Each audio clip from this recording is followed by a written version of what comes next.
acca mu ngi noonu mbokk yi ñu ngi leen di nuyu beneen yoon fii ci Africa TV ñu amaat mbégte dellusiwaat ci suba si la comme ni ñu koy baaxoo di defee saa su ne bu waxtu bi jotee ñu ngi leen di gërëm bu baax ci ni ngeen di ànd ak ñun saa su ne bu waxtu bi jotee fi ngeen mënta nekk ci biir réew mi ba ci biti réew ñu ngi leen di jaajëfal bu baax ci safo bi waaye tamit ci kolute bi tey ci noonu ñu war amaat yeneen ponk yu waxtaan yu am solo yi nga xamante ne fas neen yéene ànd ko ak yéen ci jotaay ji fii ci kër gi di Africa TV jërë ngeen jëfati ci ni ngeen ànd ak ñun saa su ne kon niñ koy waxee duñ ko taay di ko wax. Well, viewers, once again, welcome to another edition. By the way, it's the Tuesday's edition of the Good Morning Africa, right here on Africa TV. And of course, it's the 16th of February, of course, 2021. And the countdown continues to the Independence Day. It's the 18th of February when Gambia would celebrate 56 years of nationhood. And yeah, should I say, of course, happy independence in advance to all of you right now watching wherever you may be. And thank you very much, as always, for being with Africa TV and more so to this program. And every morning, it's 9 o'clock in the Gambia. And thank you for coming along. And this morning, we have some very interesting matters to talk about. But first, we bring you our stories or some of the main reported issues in our desk, and we begin with, of course, yes, relations matters between the Gambia and Qatar. We'll also talk about matters of the TRRC. There's no public sitting this week, but of course there's something to report on the TRRC. That's the Truth, Reconciliation and Reparation Commission, as we expect the commission to resume its hearing next week, God willing. But for now, though, let's start with our first story, because Gambia's Foreign Minister, Dr. Mamadou Tangara, is in Doha as a special envoy of President Adama Barrow to the Emir State of Qatar, Sheikh Tamim bin Ahmad Al Thani. The Foreign Affairs Minister held talks with the Emir of Qatar to further strengthen the bilateral relations of the two nations. Let's have more details of that in this report by Sahna Tunkara. In October 2020, the Gambia government, through the Ministry of Basic and Secondary Education, declared the reopening of schools after lifting some of the imposed restrictions. According to a statement by the Foreign Ministry, the two leaders discussed bilateral cooperation in health, road construction, capacity building for security forces, amongst others. The diplomatic visit avails the Honorable Foreign Minister to meet with the Attorney General and Minister of Justice of the State of Qatar, His Excellency. Bilateral relations and strategic partnership between the State of Qatar and the African continent. The President of the Republic of the Gambia, Adama Barrow, in 2019 embarked on a 3-day official visit to the State of Qatar. The diplomatic relations between Qatar and the Gambia began in 1978 through non-resident representation before opening embassies in each country. Such relations between the two countries have been further developed, especially at the level of mutual visits that aimed at holding consultation and promotion of these relations and pushing them to broader horizons, exchanging views, coordination and consultation on issues of common concern. Qatar and the Gambia have signed many agreements and MOUs, including agreements in the field of labor force, maritime navigation, the avoidance of double taxation and the prevention of financial evasion related to income taxes and air services. On a similar note, an MOU was also signed concerning the development of cooperation relations between the two countries in all educational and scientific fields, and in the fields of higher education, scientific research and technology through universities and institutions in both countries. The West African country continues to enjoy mutual benefits from Qatar, even during the former President Yahya Jammeh's regime. For Africa TV, Sahna Tunkara. All right, Gambia's Foreign Affairs Minister is in Doha, Qatar, where he held talks with the Emir of Qatar to further boost relations between the two nations in cooperation in different developmental sectors. And from that report there, we move on and come back home, or should I say, we stay home and report on matters of COVID-19 and its impact in the country. Some people, though, are worried of the situation as public events are staged. Now, the continuous staging of public events, mainly political and entertainment programs, have left many people worried of the COVID-19 situation in the country. As coronavirus cases gradually increased, political parties and artists continue to gather thousands of Gambians in large gatherings without respecting COVID-19 protocols, while other sectors like schools are left unorganized. Fatmata Kasim tells us more of that in this report. In October 2020, the Gambia government, through the Ministry of Basic and Secondary Education, declared the reopening of schools after lifting some of the imposed restrictions to contain the spread of the COVID-19 pandemic in the country. The ministry has issued a new calendar for schools to limit the number of students attending classes to avoid them contracting the virus. However, many Gambians, including some parents, told iAfrica TV that the government should allow students to resume normal classes as public events are being organized in part of the country without adhering to the health professional advice guidelines. One of the parents argued that the current timetable at school doesn't favor the students, saying it could even affect learning.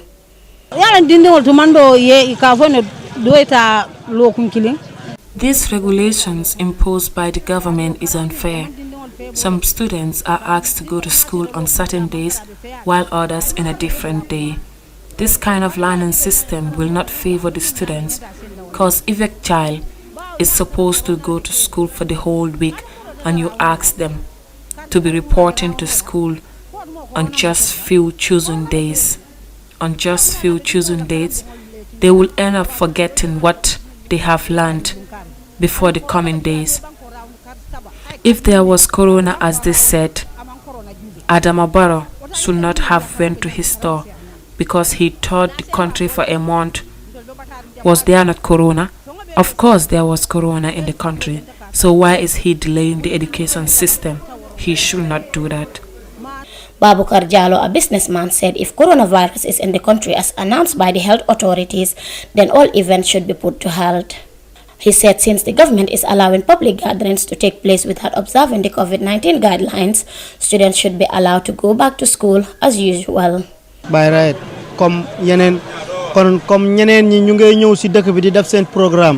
by right, if people are coming to our country to host their events and political activities going on without restrictions,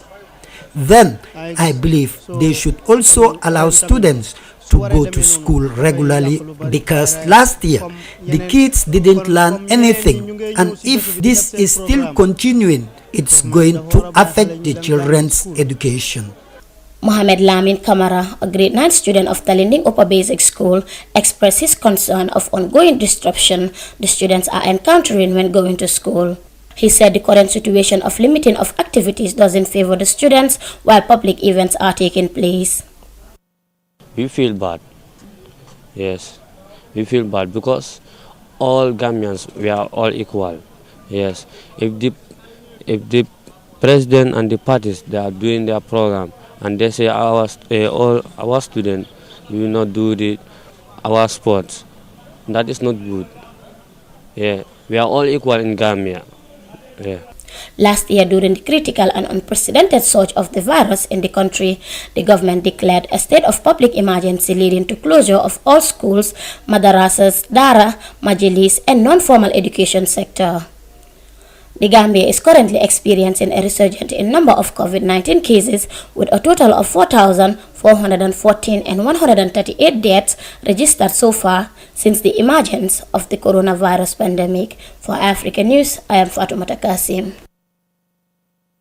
The coronavirus pandemic and its effects in the country, of course, one of the sectors that are hardly impacted is the education sector. And of course, you had some people, including parents and students, expressing their concern as the authorities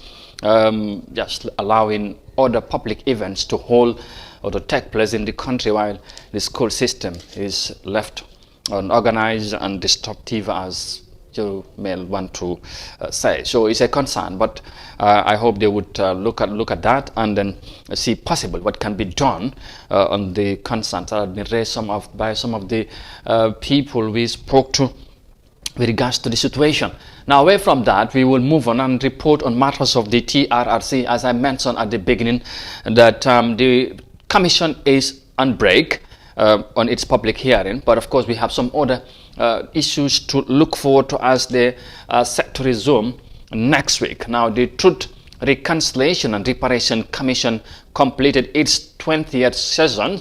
public hearing on the National Intelligence Agency last Thursday. The commission is expected to begin its 21st session on 22nd February with focus on the West African migrants' alleged massacre by the former regime of Yahya Jammeh. Now, among them were 44 Ghanaians, migrants, and 12 other West Africans from Nigeria, Senegal, Togo, and Cote d'Ivoire who forcibly disappeared in the Gambia while they were said to be on their way to Europe by sea in July 2005. Amindao tells us more of that in this report. The Truth Commission will start the 21st session and public hearings on the extrajudicial killings of 44 Ghanaians and 12 other West Africans in the Gambia in July 2005. Families of West African migrants seek to finally get justice after 15 years of disregard, neglect, and political inaction. Lamin Cham, a former NIA investigator, told the Truth Commission during his ceremony that the West African migrants were intercepted after Barra complained of seeing strange people at their beach. Cham said he took 3 migrants to his office for an interview upon arrival at the scene, and that has saved their lives. At that point, no. Proceed. There were a lot of service chiefs there. I was also present. They were detained in a hall. So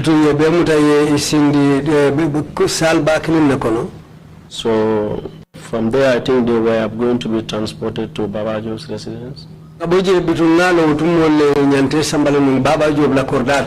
of them? I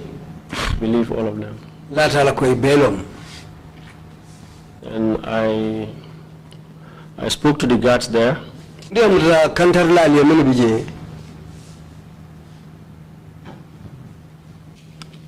I told him I was instructed to pick 3 people from here. So I picked the 3 and then went with them to my office. Detail instructed you to do that? Nobody. Why did you do that? There were a lot of noise. And then a lot of groups here and there. So I just did that. Why? Basically at that time, no reason. Cham also said these 3 migrants were mistaken for mercenaries by other servicemen. I did that just to take them to my office. Okay, because there was this confusion, too many statements were being made. Like what? Like mercenaries.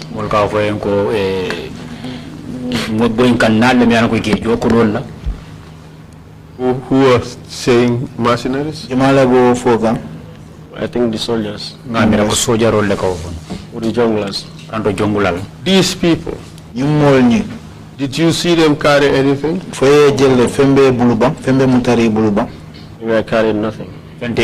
No arms. No arms. Did you communicate with Barra police? Being the most senior officer who attended. Did you receive any information from Barra concerning weapons? Would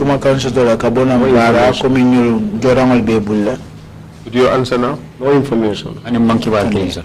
However, some of ex-President Jammeh's killer squad known as junglers who participated in the execution of these migrants told the commission how the execution was done. Martin Curie, the sole Ghanaian survivor, the families of the disappeared Ghanaian killed under Jammeh, and Ghanaian human rights organizations in 2018 called on their government to investigate the new evidence and seek Jammeh's extradition and prosecution in Ghana.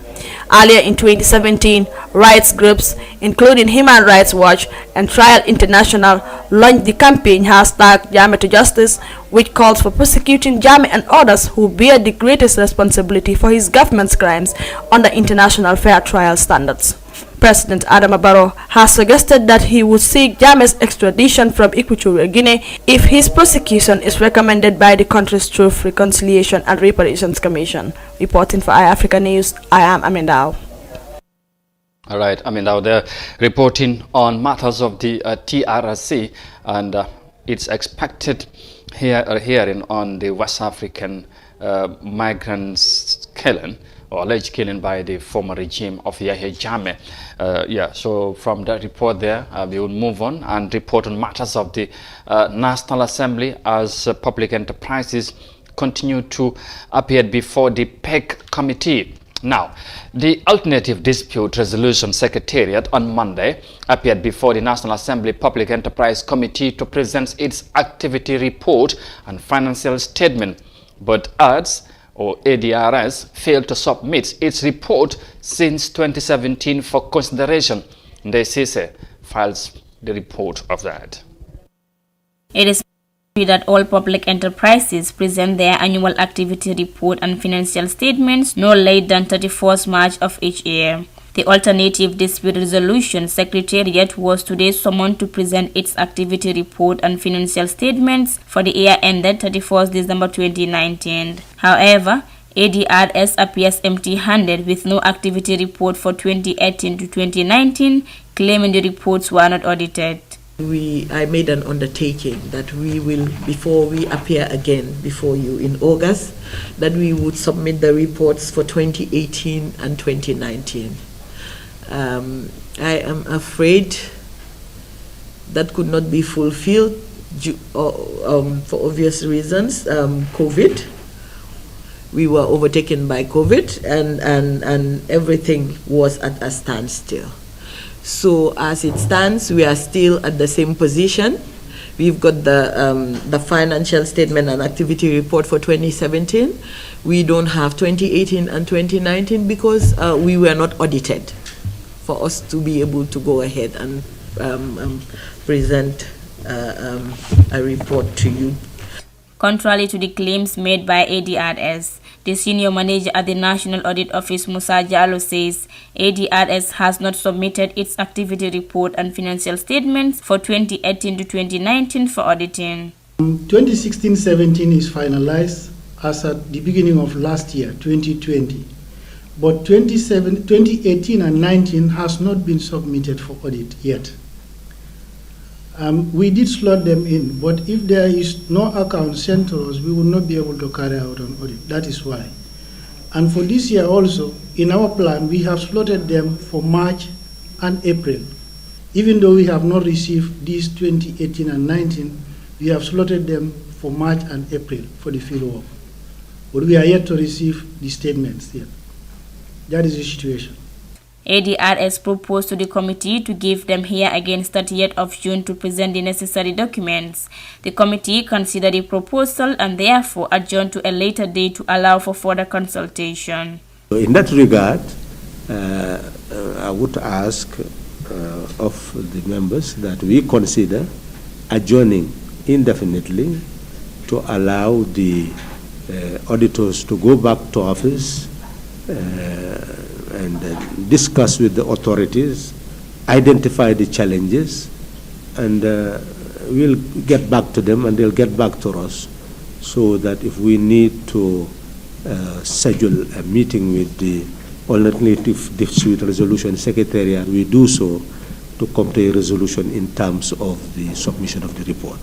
The Gambia's current alternative dispute resolution system was developed under the ADR Act of 2005. This is what established the ADRS. The ADRS operates under the purview of the Ministry of Justice. It is responsible for providing alternative dispute resolution mechanisms between parties in conformity with international rules on arbitration, conciliation, and mediation. The institution is expected to reappear before the Public Enterprise Committee for the submission of their activity report and financial statements for consideration. For iAfrica News, I am Desise.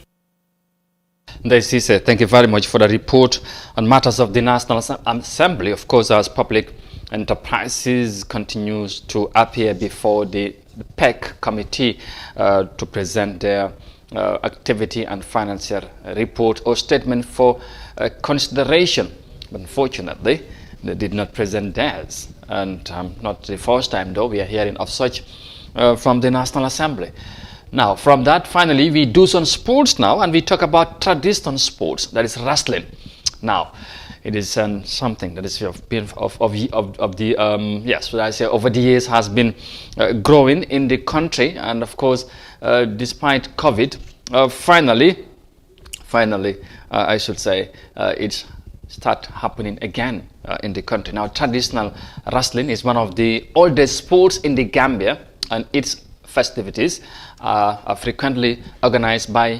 promoters in the country. Now, Adama Jallo, a female wrestling promoter in the Gambia, told iAfrica TV that wrestling cannot be developed when there is no support from both the wrestlers and their supporters. Let's take a listen to her in this insert.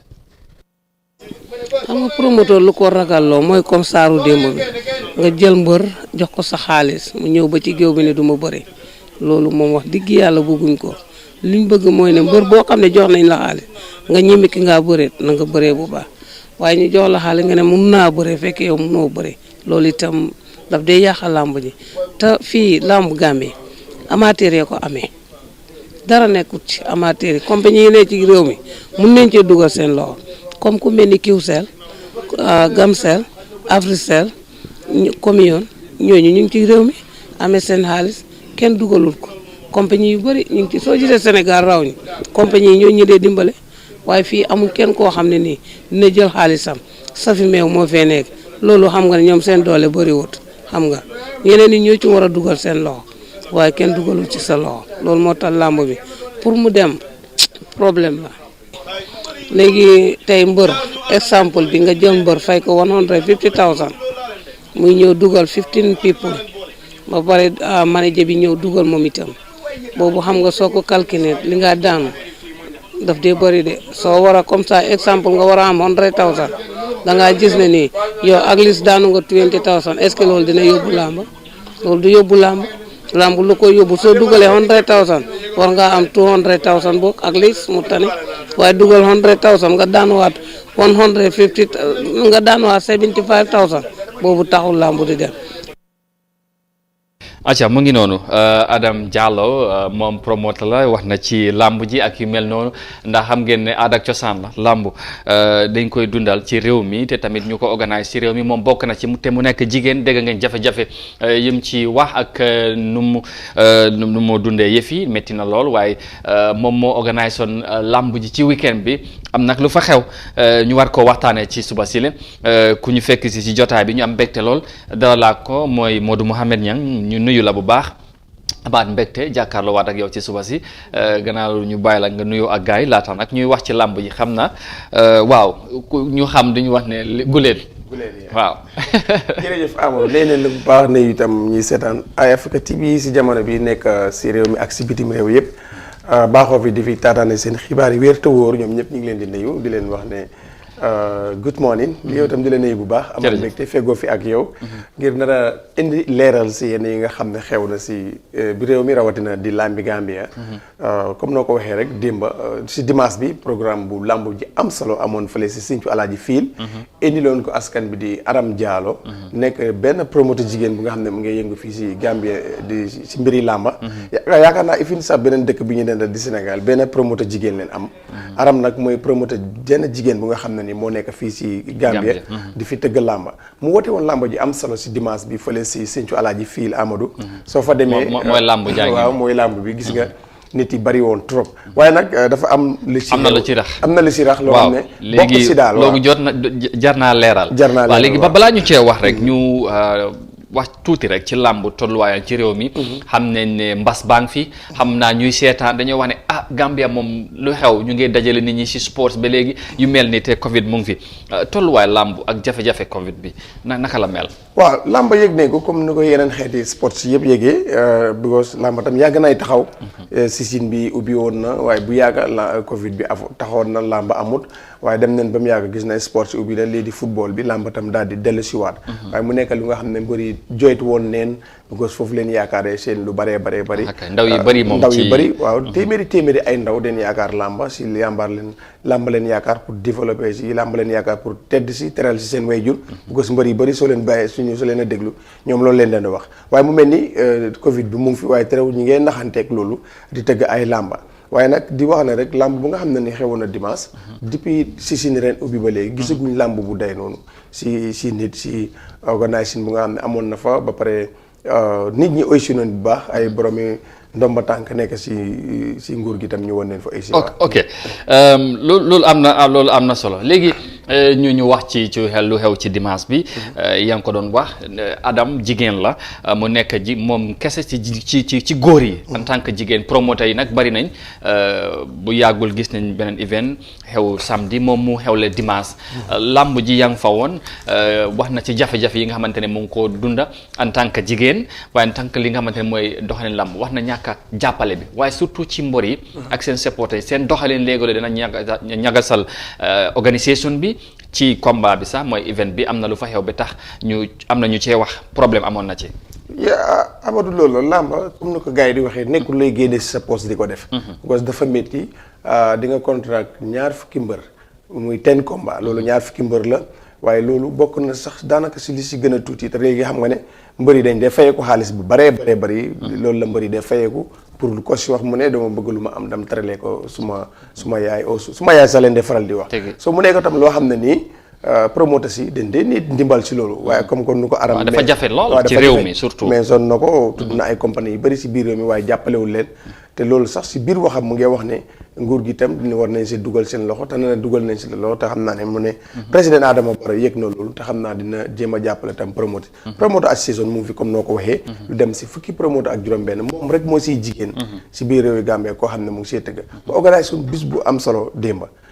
si Sunday bi sori mu nekk lu nga xam ne nii nag am na lu si dugg loo xam ne war see dugg loolu nag foog ñu adresse si ndaw ñi ñi nga xam ne dañ si yaakaar teranga bugg see teral seen waajur war nañ seetaat seen taxawaay war nañ seetaat seen boppa rawatina ñi nga xam ne ñooy mbëri bu ko su mbër lu ma gëm mooy ne su nekkee ne ñemeñuloo ko nga bëri bul jël avance am waaye ñemeñuloo ko waaye bëgg nga jël nga avance am waaye li sa stratégie mooy li sa pexe mooy pour nga jël combat bi rek yaaxu ko bi nga xam ne rëcc génn nga si fekk yow pour làmb ji yaaxu waaye bu mu la daaneel parce que kii combat bi am démb muy final bi nga xam ne drapeau Dusaano leen ko tudde woon nekkoon si diggante gaynde bu Kéba club Kéba Jom Bekkaay bu nekk bu jaabang mbooloo dafa nekk problème bi parce que dégg naa ne sax ñu ne ñoom dajee na ñaari yoon waaye gaynde daf ko dee daan so kon xam nga ne bopp du yenn waaye xam na bët du yenn waaye xam na lu bopp attan te ku nekk soo wéetee rek xam nga ki la mun kon nag ki la mun si làmba bul jël avance am doorante bii nii foog naa ne fu la judd woon loolu foofu la ñoom ñaar ñoo nekkoon noonu ci géew gi ñoo nekkoon noonu si géew bi gis nga ko balaa referee bi bu gos lii bëree aada ak cosaan la mooy róof ku nekk dafaa jàpp ba pare referee bi foofu problème bi mooy ne moom mayut kii mu jàppa moom dafa jël boppam bi def ko fii ndengeeñ te loolu bokk si bëree róof te moom xam na bëree róof referee bi dafaa ku nekk dafaa teg fii ñett jàpp nga ne waaw pare nga ne waaw referee fuuf time boobu bu referee fuufee nag waaw man li ma jaaxal mooy dafa mel ni jàppante am doorante bi li te li war nekkul bëre door non nekkul bëre door roof la waroon nekk bu jee si ay doorante ku amee flag Gambie bi kooku mooy Bekkaay mun neen wax ne li yàqu yëpp si moom la jógee because moom moo ñemewuñul gaynde ñemewuñul gaynde waaw te mu jël avance am lekk avance moom foog nga sëgg bëree nag di problème so moom nag moo jël avance bi ba pare ñemeñu mu yàqal làmba ji jaabam mbooloo la jógee waaye nag fédération ñu ngi fa woon ñuy bind leen te am nañ li askan bi di wax nag ñi daan ko bu ko dafa yàq yaakaar askan bi parce que ay téeméeri nit Amadou ñoo fa nekkoon ñoo wàlle si pare seetaan combat yi ne seetaan leen bëre yëpp seetaan nañ ko ba mu des grand combat bi but kii di gaynde kii di Bekkaay ñemee nit gaynde ba lu mu bugg a liggéey si combat bi mooy mu créer na problème bu ko referee nee na jàpp leen ba pare moom mayit kii mu jàppa soo balaa referee fu moo waxee jàppaleen moom fexe na ba pousse kii mu daanu ba pare pousse ko mu daanu attaque ko xee te nag moom jëlutoon combat xeex de. acca combat xeex mu ngi foofu. waaye su boobu jëluñ ko. léegi pour tënk rek xam naa ne du ñàkk am na lu ngeen li ngay waajal. ci wàllu làmb ci kër gi. loolu xam naa gars yi nañ la xaar ci kanam incha allah du yàggul lool waaye pour tënk rek yu mel nii bu fekkee ne mu ngi xew ci làmb ji tamit parce que tamit am na bu xewoon balaa bii. loolu tamit ci làmb la jafe-jafe xewoon na fa. amoon na fa. c'est tey yu mel ni bu fekkee ne Adam en tant que jigéen mu sacrifice jël lim am bugg a jàppale ndaw yi tamit ndaw yi nga xamante ñoom lay jàppale ñuy behavior lu mel ni. loolu yan jafe-jafe lay indal làmb waaye tamit promoteur ak ñuy xoolaan ndax dina leen encourage pour ñu ñëw ñu jàppale promoteur yi comme Adam nu mu koy waxee nii. waaw lu am solo te ñun làmb liñ si xamoon ku ko yàq waru nekk mbër. ay fans ñoo doon war a waaye li xew dimanche mbër moo yàq làmb waaye ragal leen ko gisee ne. dafa ñemewul ku mu doon bëreel. su lu moo tax mu yàq ko te loolu du njëriñi làmba bi su ko defee li ñuy wax axlu làmb ne fokk ñu jéem a bàyyi seen xel. because event before xewoon na fi amoon na li si xewoon. jàkkaarloo xewoon na fi am na lu fi xewoon. làmba démb am na lu fi xewoon. so loolu fans yi leen xamee woon loolu waaye du mbëri. te nag comme que da nga yaakaar si mbir sa tiranga da nga ko war a proteste ba pare support ko di si jox jàmm te sax Sénégal si boppam ñoom békaay da ñëw fii ne lu leen neex si làmbi Gambie mooy yar gu fi nekk ak dal gi soo nag kàddu yooyu dañ ko war a sàmm waruñ ko yaaxa te xam ne loo xam ne ni da nga si yaakaar sa tiranga bu gos fii keneen ku fi jógee da ngaa dem defi leneen waaye am na si mbër yi nga xam ne ñi si bëri lii leen yaakaar kon ñoom waruñ koo yaaxa te war na wax ak seeni ñooñ buñ demee si làmb bi ñu yem si support bañ a yaaxa làmb nag dafa ànd ak coow waaye nag bu mu ànd ak coow lu koy yaaxa coow yi làmba dafa war a yem si coow li rek su ma mbër a man sa mbër waaye bu mu indi lu ko yaaxa ay violence di fa am su yàggee mun na nekk lu nga xam ne nii suñ ko baanee wala leneen ñi teg ko si yeneen condition ñoom ñoo koo yëg waaye ñii dañoo dem seetaani football oo ñu dem seetaan te lii suñu aada la ak suñu cosaan ñoo ko moomal suñu bopp jéggaani wuñ ko fenn dañ ko war a proteste di ñaan tam nguur gi ñi dugal si seen loxo bu baax gën a indi sécurité bi muy gën a taayit ba nga xam ne nii képp ku ci def naka si du noonu yoon jëflante ak yow waaw foofu baax na fi nga tëjee foofu léegi lii xew na mbër mi nga xamante ne wax nga ne ragal la wala nu mu fa mun a demee ba lii am est-ce que moom am na lu ko war a mun a fekk ci lii comme fédération bi ñu ngi fa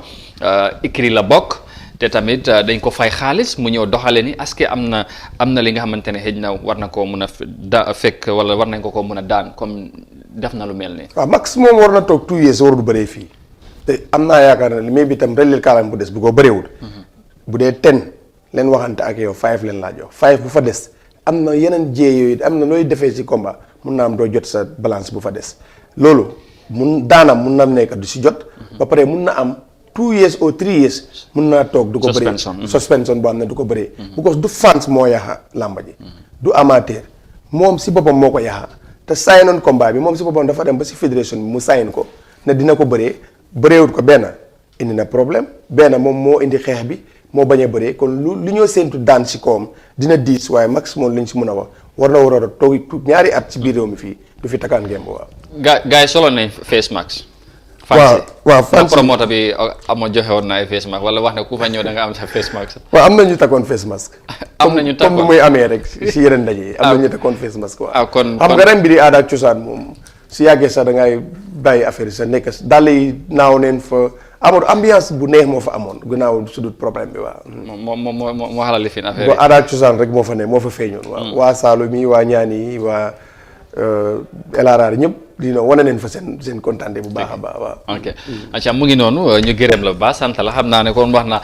yëf yi làmba nag buñ ci toppee lu bëri mun nañ cee wax programme bi sax mun nañ ko def jotaay làmb ndax li mu xew ak nu moo demee ci réew mi waaye nag moom incha allah am na li moo waajal ci wàllum làmb ak yeneen li ci nekk ci kanam incha allah ci kër gi yooyu yëpp nañ ci dellusiwaat ci event bi ak yeneen event yuy ñëw ci kanam lépp ci tàggat yaram ñu gërëm la bu baax jox gars yi rendez-vous ba beneen yoon incha allah. jërëjëf Amadou gërëm tam ñu doon seetaan Eye Africa TV di leen wax ne dinañ fi dellusiwaat comme noo ko waxee rek ak yeneen paquet daaju ko di leen bàyyee borom baar mi rek moo am jàmm ku mu jàmmal mu am ko yal nañu ko defal. fi nga ko polog baax na jërëjëf Modou Mouhamed Niane ñu gërëm ko bu baax sant ko ci ñum ñu fekk ci jotaay bi update ñu ci li nga xamante ne mooy li gën a fes ci wàllum làmb aada ak cosaan xam ngeen ne bii moom ñun ñoo ko moomal suñu bopp combat boobu mu ngi na su ko defee ñu ànd ak short break ñu dellusiwaat léegi wax ci leneen indi leen lu news papa si xëyee si seen xibaar Star GSM. Star GSM felay promotion bana fena molye minul be mararing tanko bundala Gambia banko kanjang minu buko policeol armed forceol immigration customs anil lanjurtol datalar bala keta smartphone minka sannu wini worola sang wini woro domma isa soto minka sannu wini woro sang wini lulu minka sannu wini lulu sang wini nani manda smartphone domma simple phone fanan minul ka sannu kemelula sang kemenani talulu milbe kemenani talulu sang keme sabatalulu ning original techno simple phone minu ka sannu keme konontola sang keme worola isa soto mobile ambulance odum keme woro domma Star GSM ya tabletu soto le pro dinningol wuli kilin keme sey domma isa soto nyin tabletul minu ka sim card uta wili fula keme saba isa soto HD universal remote ul fanam bijele flat screen ol mini yalon ko la receiver be konole 42 lombang wala 43 inches isi soto no $4,999 wala $8,999 Star GSM manda wodo mala ngani original face mask sol sotole minsal tanka coronavirus sotola nga air freshenal fanan sotole pour alla sabati dinkiral aning official nyim bala muran tulol fanan bijele nyim flash kopol ka bonali america alse muna fangala la official do wara la sabati dinkiral pour jikando wala jisuma anda se sambano tilo mume ngani designer spray fanan sotaliere min zero ka tarafengo bala fo montoro wati monni nani andi botanam France le anin Dubai isina njibe no na bumbato memfele kombosila drive serekunda OJ Johnson nyati lingol wala nanyun kunkilim bitikol memfele talindi marseto anin tabo koto traffic light oto isen kumandino 700-2494 wala 990-1122 Star GSM mfanankan kato dango kele puru mimbe banko sambala nyato Star GSM.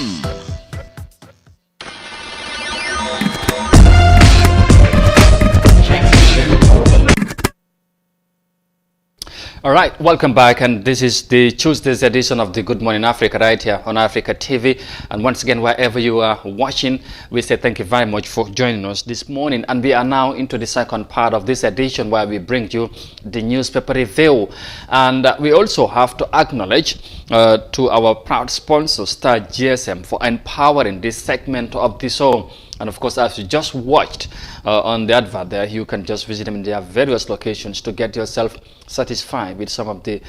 materials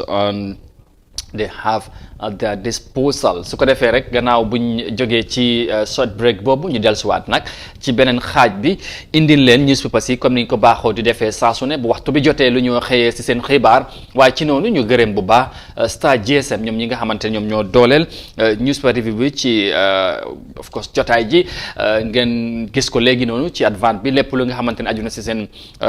bagage lu mel ni comme satellite ay receiver ak yu mel noonu ngeen dem seet leen si seen maakaan ci Tabokoto Latrikunda ba Westfield ak yeneen gox ci biir réew mi da ngeen ko am ci num gën a yombe waaye tamit ci num gën a baaxee gannaaw loolu nag ñu dal di yegsi ci mbir mi dal di nuyu moom Mr Abdoulaye Mendy moom moo ñëw fekk si jotaay bi saa su ne bu waxtu bi jotee indil ñu lu newspaper bi xëyee seen xibaar Mr Mendy ñu nuyu la bu baax amaat mbégte jàkkaarloo waat ak yow ñu bàyyi da nga nuyoo gaay ñu fay la lu bare bare Amadou ba noppi nuyuwaale ñëpp ñi nga xam ne ñoom ñooy seetaan ay Africa TV rawatina lii di Good Morning Africa programme bi comme ni nga ko waxee rek ci xibaar yi nga xam ne yooyu lañ fi fas yéene jukkil askan gi nag mooy li gën a fës ci tukkaru yëglekaay yi ci biir réew mi ñu tàmbale kook lii di Standard newspaper ndax Standard ci xëttam bu njëkk bi li nga xam ne nag fësal na ko ci muy Pastor Forbes moom daal nee na ñi nga xam ne ñooy ndaw yiñ tànn te toogal ñu ca pencum ndawi réew mi te it ñu votoon against lii di draft constitution bi fi mu toll nii yellootuñ pour ñu wooyee leen honorable ba tey Standard newspaper wane na tamit ne kii di buntu jëwriñ bi gàlloo wàllu wér-gu-yaram ak nekkinu askan gi ñoom itam ñooy wane daal ne ñu ngi jël ay jéego pour gis ne fagaru nañ pour aar askan gi ci lii di doomi jàngoro jiñ xamee ci Ebola gannaaw gañ ko nemmeekoo ci yenn ci ay réew ci biir Afrique Standard tam wane na Tabital Pulaagu ñoom seen mbootaay bi tam ñoo daal di woolu manko bennoo pour gis ne saxal nañ jàmm ci seeni biir ci biir mbootaay boobu ci ab ndaje bi amoon ci ay fan yu weesu Standard newspaper la ñuy desandi ba tey Amadou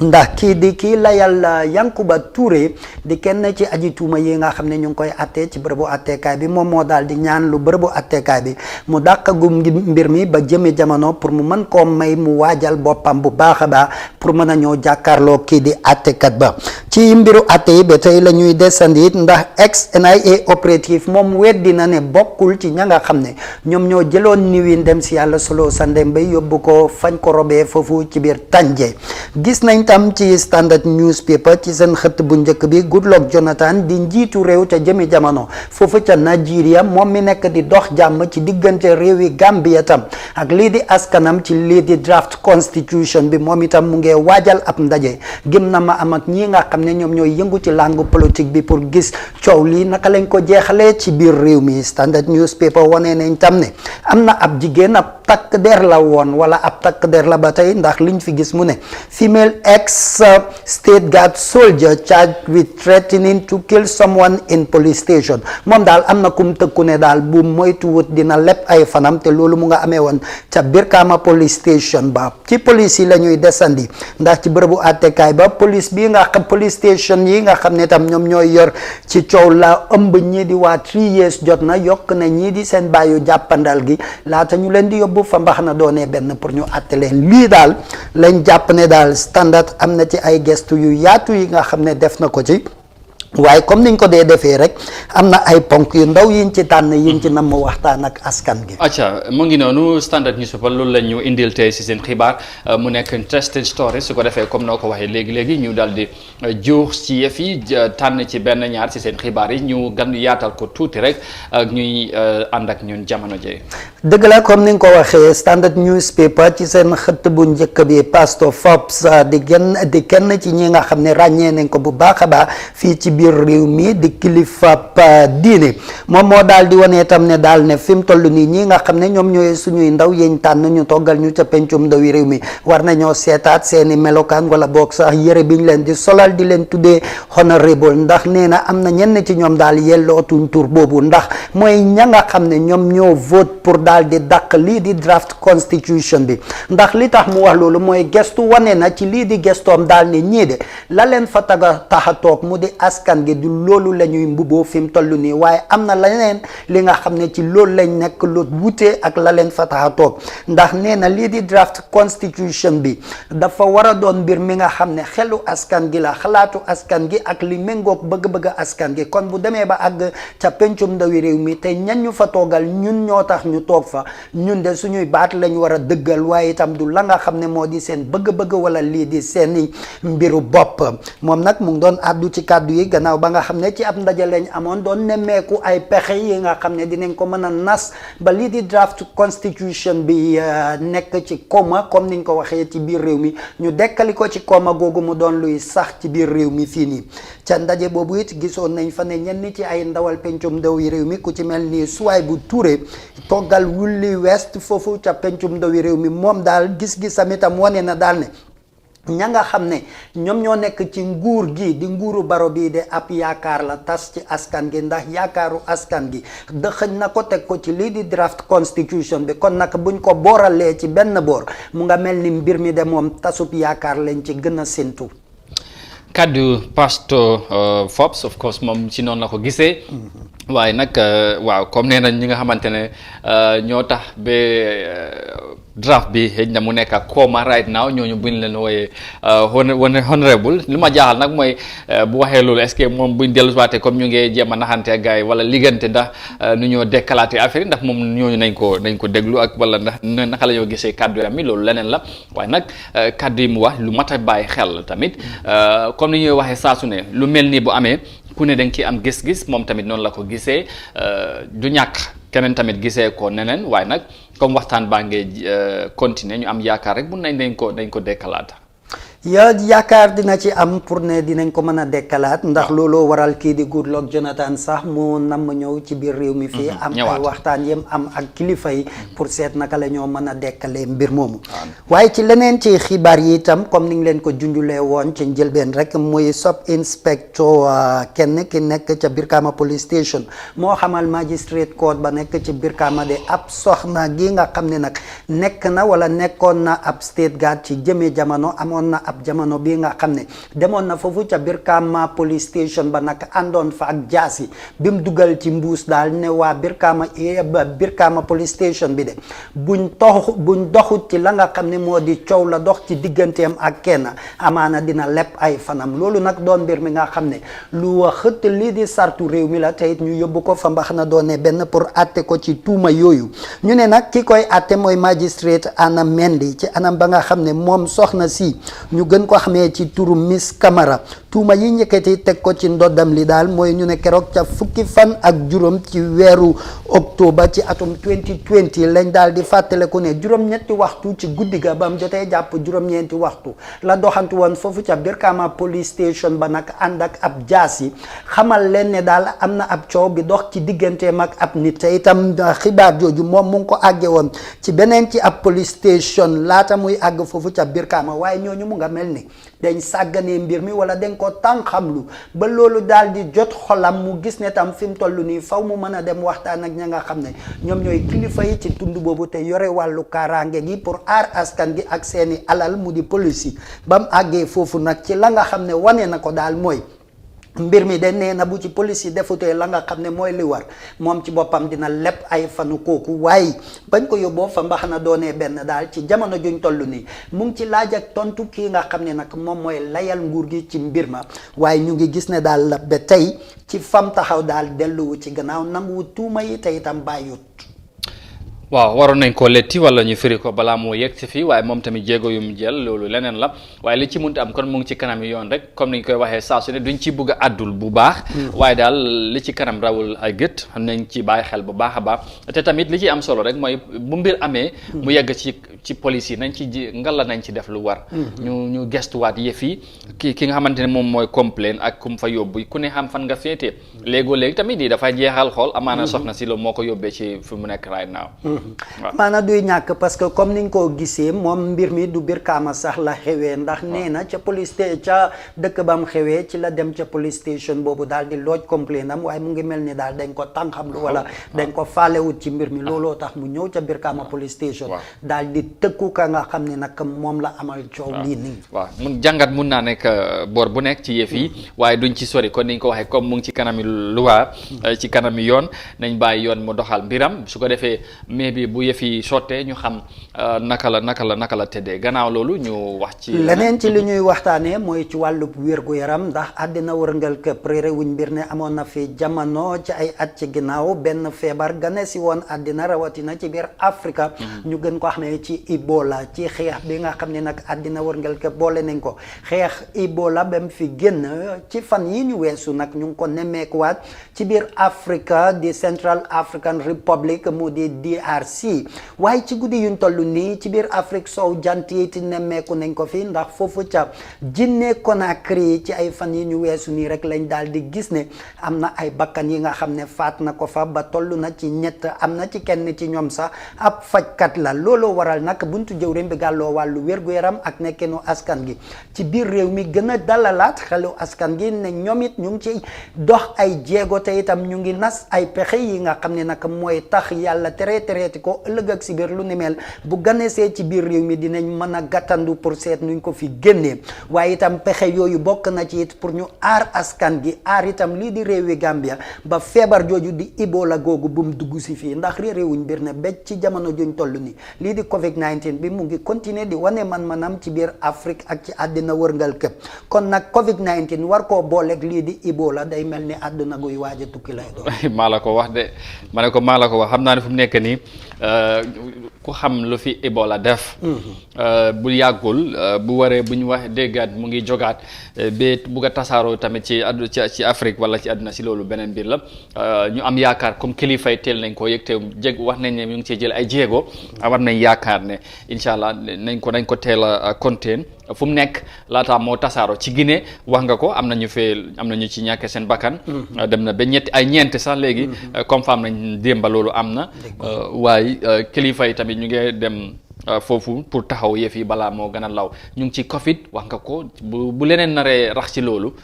jafe-jafe yi day gën a métti. waaye yàlla baax na borom mbaar mi moom moo ñu mën a aar yàlla nañu aar. dëgg waaw amiin yal na ñaan yooyu nangu ci leneen li ñuy gestu mu di Voice newspaper ndax moom itam ci xëttam bu njëkk bi wane na ci buntu jëwrin bi gàlloo wàllu wér-gu-yaram ak nekkinu askan gi nataalu kii di jëwrin bi ci jëmi boppam di docteur Samate di wane daal ne jéego ak pexe yi nga xam ne buntu jëwrin bi jël na ko pour faagaagal wala aar askan gi ci lii di doomu jàngoro ji di Covid-19 bokk na ci pour ñu ñàkk ña nga xam ne nag ñoom ñooy ñiy yëngu ci wàllu wér-gu-yaram muy ñi nga xam ne ñoom ñooy health workers yi ak ñi nga xam ne ñoom ñooy kilifa yi muy maanaam mag yi laata ñuy gën a mën a dugg ci biir nit ñi pour ñàkk leen aar leen ci li nga xam ne moo di Covid-19 boobu loolu Voice newspaper wane na ko ci xëtam bu njëkk bi te it leneen ci biir loolu it mu di Voice newspaper wane na it Serekunda ña nga xam ne ñoom ñooy yëngu ci wàllu njënd ak njaay gi foofu de moom ñu ngi yeewu ci tiis ak njàqare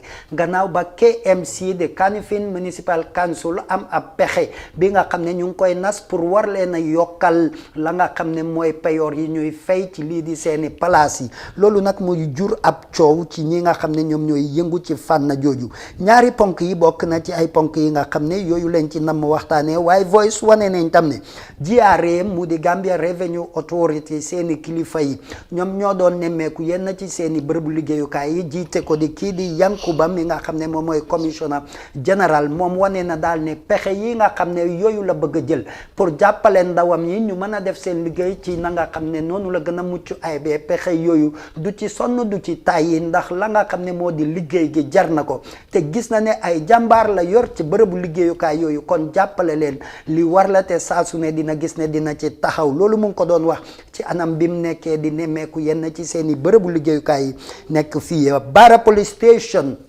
ñoom it jàppale nañ leen ci ay jumtuwaay ya nga xam ne dinañ ko ittewoo ci wàllu liggéey te loolu ka ko def mooy kenn ci ay doomu réew yi Gambia yi nekk ca biti réew bokk na ci sax te jàppale jooju pentiraat nañ bërëb boobu pour gën a yokk taaram te jumtuwaay yam leen jàppale mu di lii di ay computers yi nga xam ne juróom lañ ci te computers yooyu li nga xam ne loolu lay def itam mooy dina leen jàppale ci seen wàllu liggéey pour ñu mën a am ay records yi ñoo mun a jëfandikoo newoon naa la ca njëlbeen Standard newspaper bind nañ di wane daal ne ci wàllu bennoo ak manko doon benn saxal jàmm ci biir réew mi tabital pulaagu ñoom ñoo lal ay pexe yi nga xam ne noonu la ñuy mën a boole képp kuy pël wala xaal pulaar yi nekk ci biir àddina bi rawatina seen banxaas bi nekk fii ci biir réew mi fii pour ñu mankoo nekk benn Voice newspaper it xëyit ci anam jooju it daal di wane daal ne tabital pulaagu moom itam mbootaay la bi nga xam ne mu ngi àddina wërngal këpp di dooleel lii di xeetu pël ak ña nga xam ne ñoo koy làkk pour gis naka lañ mànkooyee bennoo ci seeni biir ba jàmm gën a sax ci seeni biir dooleel seen bopp ci wàllum nafar ak lii di sàkku xam-xam seen banxaas bi nekk ci réewi Gambia kenn demul ñu des ginnaaw ndax ñoom itam ñu ngi ci ay jéego yu ni mel pour gis naka lañ gën a tàggatee seeni ndaw yi pour ñu mun a saxal jàmm ci seeni biir. yooyu xibaar la ñii di Voice newspaper xëyee comme ni ngeen ko déggee ci noonu su ko defee comme ni nga koy defee rek ñu def ci taxaw seetlu ci benn ñaar quickly ñu seet ban nga ñoo jukkil rek ci xibaar yooyu. ci benn ñaar taxaw seetlu giñ cee def nag mu di ci wàllu wér-gu-yaram ak nekkinu askan gi ndax buntu jëwriñ bi gàlloo loolu ci biir réew mi fii moo daal di wane daal ne ñàpp wala nandal giñ war a def ci aar askan gi ci lii di doomu jàngoro giñ xamee ci Covid-19 pexe yooyu nguuru Gambia mu ngi koy def. waaye ci njëlbeen ci ña koy gën a mën a njëriñoo ci njëlbeen nag mooy ñiy liggéey ci buntu wér-gu-yaram bi ak ñi nga xam ne nag ñoo di néew ji doole ji buñ ne néew ji doole ji mooy mag ñi nga xam ne seen at wala seen kàttan mayul leen pour ñu mën a dékku lii di Covid-19 bi ñoom nag buntu jëwriñ bi ñu ngi addu ci kàddu gannaaw ba nga xam ne mbootaay xeeti àddina bi ñoom pexe yiñ nas pour jàppale réew yi nekk ci biir Afrique rawatina Afrique sow jant pour ñu mën a am la di garab yi nga xam ne yooyu lañ yaakaar ne buñ ko jëfandikoo dinañu aar ci lii di Covid-19 boobu pour ñu jàppale ko réewi Gambia itam ci jàppalante gi ñuy jàppalante nguuru Gambia looloo waral buntu jawrin gi wane daal ne bu fekkee it ne loolu antu na comme niñ ko xalaatee nii xaaju téeméer gu ne ñaar fukk ci xaaj gu njëlbeen gi ñuy jot daal moom ñii yëngu ci fànnab wérgu yaram gi de ñoom la ñuy njëkk a ñàkk wala nandal laata ñuy dugg ci biir askan gi. aja mu ngi noonu loolu moo nekk lu am solo xam ngeen ne mbas mi moom niñ ko daanele ci réew mi ak fu ne ci àdduna loolu mooy yitte kilifa yi bu ñu waxee nag vaccine bi war na fay yegg si ba ñu war koo njëkk a ñàkk ñi nga xamante ne mooy ñuy jàmmarloo ak mbas mi seen bopp mooy health workers yi loolu dafa am solo waaye nag nañ gën a leeral mbir mi tamit wax ak Gambien si balaa yëf yi di yegg si coow li bari gis nañ ko ci yeneen réew affaire yi am na ñi nga xamante ne suñu understand yëf yi naka lay demee ak ban façon garab la loolu yëpp day indi ay wax yu sew balaa ñu cee toll nag comme ñu ngi wax ay ñii la ñoo jox ak ñi nañ communiquer ak Gambien si sensitise ñi ñu xam yëf yi naka lay demee parce que loolu dafa am solo. waaw loolu comme ni nga ko waxee lu am solo la waaye itam ab waar biñ ci war a béy mu di taskatu xibaar yi moo ci gën a yaatu. pour xamal askan gi njëriñ. waaye ñoom ñoo ci war a jiitu parce que lii seen domaine la. waaw ñoom démb waxtaan nañ ci ak ñenn. ñoom ci seen kilifa yi li ñuy wanee daal mooy Gambia àddina wërngal képp ràññee na ko ci lu jëm ci wàllu ñàkk yii ni wala nandal yii ni bu amee Gambia dinañ ko dee fonk wala dinañ ko dee topp comme na nga xam ne noonu la waree. parce que lu ci doxuma la waaw li doxuma la sax lu ci laxasu mooy affaire yi li ñu war a ñàkk ni dafa jur coow. waaw li nga xamante ne mooy gis ne yeneen réew yi am na ñu ko doon commencé bàyyi nañ ko am na ñi nga xamante ne buñ commencé wuñ ko am na ñi nga xam ne dañoo wax ne ñoom du ñàkk sax parce que gëmuñ affaire yi loolu nag ñoom dañu war a wax ak nit ñi leeral nit ñi suñ professionnel yu fi nekk mooy ñi nga xamante ne seen xam-xam màcc na ci côté boobu ñu leer na nit ñi ban taxawaay la ci réew mi am kilifa yi ñu mu leer ci nit ñi xam buñ commencé ñàkk kenn du ci am ñaari xel waaye buñ toogee ba yëf yi mat wala jot ñu soog a commencé di wax bu li ci leneen amee kon ñoom dañooy wax. du ñàkk comme ni nga ko waxee. ñoom it fi mu toll nii xam naa ñu ngee nas ay pexe yi nga xam ne dinañ génn pour gën a waxtaan ak askan bi indi ci ab leeral ndax loolu lu am solo la li nga wax ni gis nañ ci yeneen réew nit ñi dañuy bañ sax wala am na ñi nga xam ne gëmuñ ko te dañuy tere seeni njaboot pour ñu ñàkk loolu yal nañu ci yàlla musal ci biir réew mi lu war fee am ci fi ñuy daanelee tey ci lii di press review bi mooy gestu giñ nam ma def ci ëttu këru yëglekaay yi mu di ci National News Voice newspaper bi ñuy wanee daal ne Serekunda ñi jaay ca marché ba ñoom ñoo yeewook naqar gannaaw ba KMC amee ab yokkute gi nga xam ne bëgg nañ koo yokk ci lu jëm ci wàllu peyooru yenn ci seeni place yi foofu ca marché ba ñi cay yeewoo nag ñu bari ci ñoom nag mbir mi naanee wuñ ko ndox de ndax nee nañ ka nga xam ne moom moo nekk di gooto di dawaka daanu ci jamono ju metti jiñ nekk ni bu fekkee ab téeméer wala as tuut ji nga xam ne moom la moo am ñu bëgg koo fokkarti ci moom pour fayub luwaasu bërëb boobu nag mu nga mel ni yokkute bërëb bi naam njëriñ la de waaye yokkute askan gi tam moo war a gën a njëkk a am laata ñuy ne yokkute bërëb te ñoom nag daal dinañ ñaawlu lii bu baax a baax ba ci kanamu yàlla di wane daal ne KMC waroon naa seet yeneen pexe wala yeneen jéego yi nga xam ne def na ko am koppar feneen wala am dimbal feneen fi nga xam ne foofu lañ koy jëlee pour ñëw développe lii di marché bi moo gën ñuy bëgg a développe marché bi ci doddu ñi nga xam ne ñoom ñooy yëngu foofu ndax ñoom nee nañ ci guddi yuñ toll nii pour jaay sax daf dee doon jafe-jafe ci ñoom ndax dinañ dee toog buñ xëyee ci suba si dem ba bu ñuy wàcc am na ñenn pour ñu jaay ab butuut bu bënn sax problème la soo kooku boo ko waree tegaat beneen coono pour mu war a yokk payoor ci la muy fay foofu dina nekk li nga xam ne lu jëmut kër la ndax ñoom fi mu nekk nii ñu bari ci ñoom ñu ngeen ne daal KMC war na seetaat seeni bopp seetaat pexe wala jéego yi nga xam ne yooyu lañ bëgg a jël ñi teg ko seen dodd waaye bu dee nii lañ ko bëggee day mel ni de liggéey ga de dina métti lool ci seen kaw incha allah. acca ñu ngi woolu wàllu ñu wàññi li nga xamante ne mooy luwaas bi xam naa ne seer na te jafe-jafe bari na te Covid mbas maa ngi fii waaye nag lii tamit jàngat bi xam naa dana yaatu luñ ci war a mun a wax bari na waaye xëy na waxtu duñu ko may mu nekkali ay mbir yi nga xamante ne ñi yaa ngi joytu xaw ma nag KMC jubluwaay bi lan la waaye du ñàkk xëy na ñoom tamit ñu leeral ko waaye daal ñu fa nekk ñu ngi wax nañ ci nañ wàññi li nga xamante ne mooy luwaas bi daal affaire yi seer na de waaw mooy comme ni ko jaaykat yi waxee ñoom ñu ne depuis Covid bi ñëw affaire yi mu ngi métti ak ñoom te amuñ dimbal amuñ jàppale gu bàyyee ko ci KMC wala sax ci central government bi kon bu fekkee ne ci tout toq yi ñuy jot noonu ci biir marché bi ci kaw loolu tam lañ ci bëgg a yokkaat leneen li ñoo teg ci seen dodd li day mel ni ñu toog seeni kër lem seeni loxo moo leen di gënal pour ñu war a dem ci marché bi ne dañ fay xëy pour daani seen doole parce que bu ñu xëyee ba at the end of the day war a ñibbi seeni kër duñ am dara luñ fa yóbbuwaale Amadou. acca mu ngi noonu l'affaire luwaas ay mbiram ci réew mi coow li bari na you know comme noonu koy waxee saa su ne lu ñu war a liggante daal ci réew mi bari na lool waaye yàlla baax na ñu am yaakaar ne na